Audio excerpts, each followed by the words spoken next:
ఇక్కడ ఉన్న పట్టణాలకి ఇతర నాయకులకి అందరికీ విజ్ఞప్తి చేసుకుంటూ సెలవు తీసుకుంటున్నాను.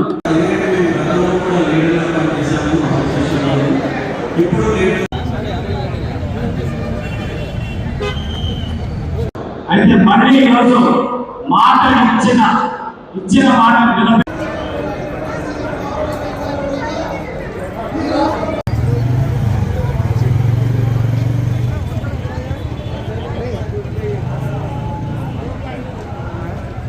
జిల్లాలో 5,000కు పైగా గుంటూరు పశ్చిమ నుంచి నమోదవడం అంటే చదువుకున్న వాళ్ళు విశ్లేషకులు అందరూ కూడా మన గుంటూరు పశ్చిమ నుంచి అత్యధికంగా ఉండడం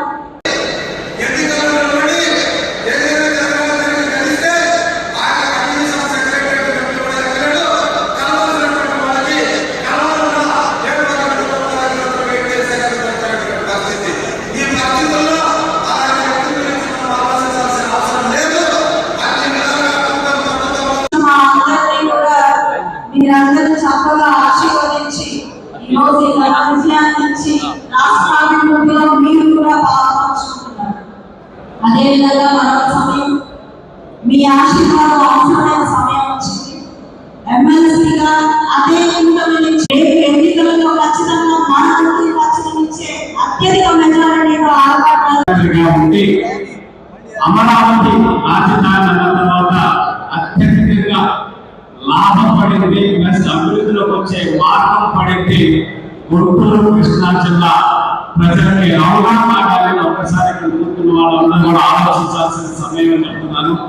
మళ్ళీ జగన్మోహన్ రెడ్డి 2019 నుంచి 24 మధ్య ఏ విధంగా ఈ ప్రాంతానికి విలువ లేకుండా చేసి పెట్టారో, అది మీ ఆస్తులు కావచ్చు, సామాజికంగా కావచ్చు, ఏ విధంగా రైతులు లేకుండా పెట్టారో అన్ని మన కళ్ళతో చూసాం. ఎన్ని దారుణాలు చూసామంటే అన్ని దారుణాలు చూసాం. సో ఈ రోజు మళ్ళీ 2024లో చంద్రబాబు నాయుడు గారు ముఖ్యమంత్రి సంవత్సరంలోనే 10,000 మందికి డైరెక్ట్ ఎంప్లాయ్మెంట్ అంటే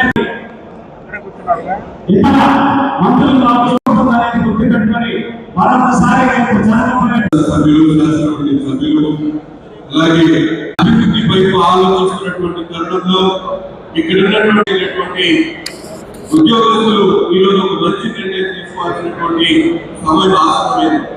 ఎందుకంటే ప్రభుత్వాలు ఎన్ని నిర్ణయాలు తీసుకున్నా క్షేత్రస్థాయిలో అమలు చేసేటువంటి కార్యక్రమాన్ని చేసినటువంటి ఉద్యోగస్తులకు నిజమైనటువంటి న్యాయం జరగాలి, ఇక్కడ ఉన్నటువంటి యువతకు ఉద్యోగ అవకాశాలు కల్పించాలనే ఆలోచనతోనే ఈరోజు ఆలోచన రాజేంద్ర ప్రసాద్ గారిని ఒక ఎన్నికల్లో ఊరిలోకి తిప్పడం జరిగింది.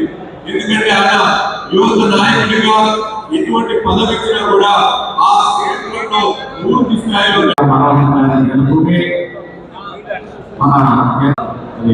విజ్ఞప్తి చేస్తూ అవకాశం ఇచ్చిన పెద్దలకు ధన్యవాదాలు.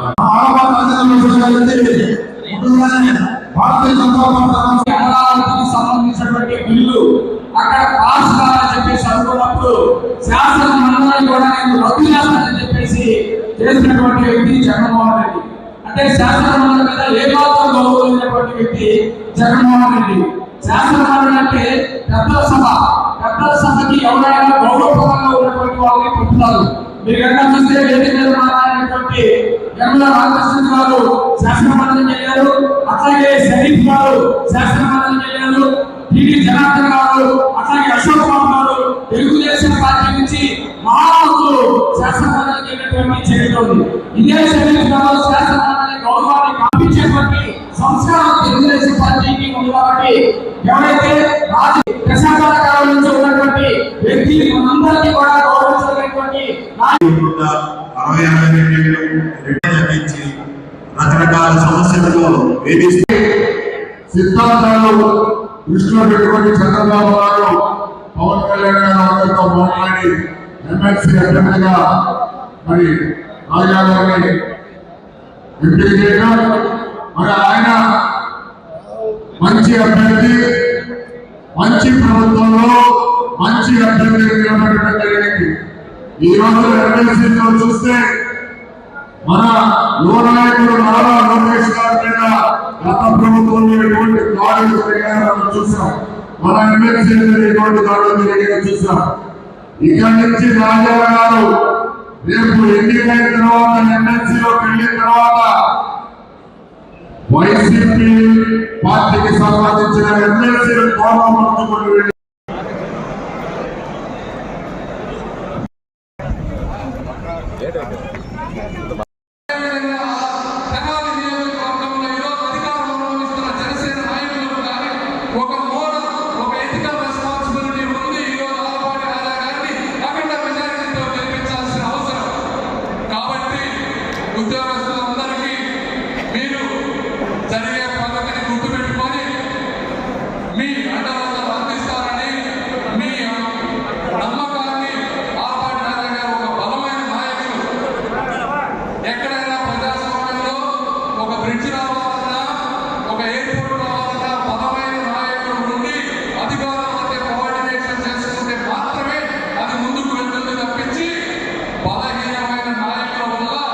కొంతమందికి మంచి జరుగుతుందేమో కానీ ప్రజాస్వామ్యంలో మిగిలిన వర్గాలకి అందరికీ ఎప్పుడు న్యాయం జరగదు. కాబట్టి అలాంటి బలమైన నాయకులైనటువంటి ఆలపాటి రాజా గారిని అఖండ మెజారిటీతో గెలిపిస్తారని, దానికి మాకు కావాల్సిన నేను కూడా మా శక్తి సామర్థ్యాలు చూడటామని తెలియజేసుకుంటూ ఈ అవకాశాన్ని ఇచ్చిన అందరికీ కూడా మనస్ఫూర్తిగా కృతజ్ఞతలు తెలుపుకుంటున్నాను. ధన్యవాదాలు తెలియజేస్తూ దయచేసి అందరూ వెనక కూర్చొని ఖాళీగా ఉంటే కృష్ణా గుంటూరు జిల్లా పట్టభద్రుల ఎమ్మెల్సీ కూటమి అభ్యర్థిగా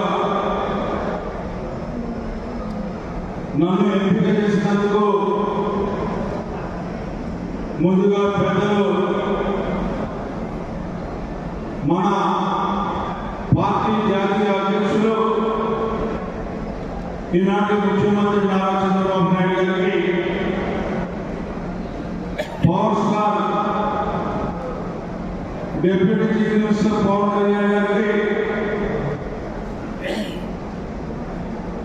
గౌరవనీయులు పురంధేశ్వర్ గారికి, మనందరికీ కూడా ఉత్సాహాన్ని